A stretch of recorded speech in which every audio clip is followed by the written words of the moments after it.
ভাত লাগবে কারো ভাত। ভাতের জন্য একটি মানুষ জীবন দেয় ভাই। এ কোন দেশ পেলাম আমরা স্বাধীনতা করে? আজকে ঢাকা বিশ্ববিদ্যালয়ের ছাত্র শুধু ভাত খিলিয়ে কিভাবে একটা ছেলের জীবন কেড়ে নিল। ঢাকা বিশ্ববিদ্যালয়ের এই তো কিছুদিন আগেই তারা এই দেশ বলে স্বাধীন করলো। কোথায় স্বাধীনতা আমাদের? একটা পাগলকে যদি ভাতের জন্য জীবন দিতে হয়, তিনি আবার বলতেছে এটা আমার আবেগের বশতে। এটা কোন ধরনের আবেগ ভাই তোমার? আমি মনে করি যে এটা আইনের আওতায় আনে তার বিচার কার্যকর করা হোক, আরও মানুষ দেখুক।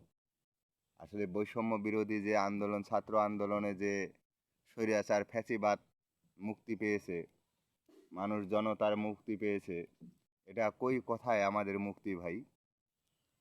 আজকে কয়েকটা ভাতের জন্য একটি পাগলকে নির্মমভাবে হত্যা করলো, আবার বলতেছে আবেগের বশতে। আমরা এটা সবাই তীব্র নিন্দা জানাই এবং যারা যারা এই ঘটনার সাথে জড়িত তাদেরকে আইনের আওতায় এনে বিচার করা হোক। তাহলে এই দেশে আর এরকম দেখবেন যে এই দেশে এরকম কোথাও কোনো জায়গায় হবে না।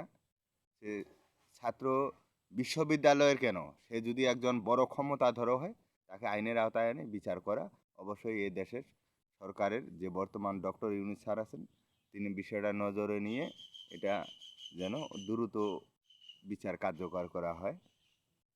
বাংলাদেশের মানুষ যেন আর ভাতের জন্য প্রাণ দিতে না হয়।